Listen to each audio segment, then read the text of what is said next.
体育消息，要来关心的是 U12世界杯少年棒球赛已经煞过了。台湾选手是摕到亚军，为着要让囡仔加接触棒球，所以台电是等到今年疫情缓和，才个办棒球的营队，是由国手来带学生囡仔做伙来熟悉棒球。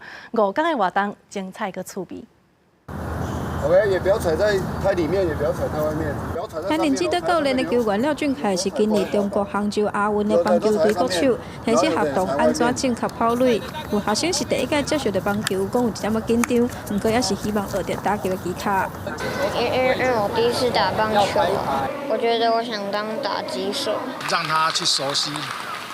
因为棒球也从来没有接触过，来参加就是可以锻炼身体，然后以及就是透过棒球，就是可以培养一些团队的精神。台湾经常是国球，台电棒球队内底嘛有真侪国手，这届全队拢要下场指导，尤其廖俊凯9月下旬就要代表台湾出赛。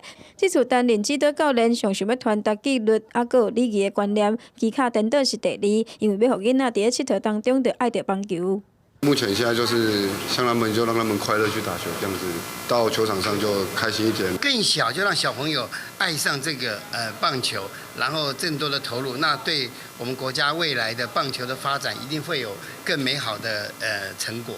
5天的夏令营将会为跑垒、基本的团接球，到最后分组比赛。主办单位嘛希望这次互棒球的运动为细汉的来推广，毛囡仔透过运动身心更加健康。记者王刘婷丹、hen君报道。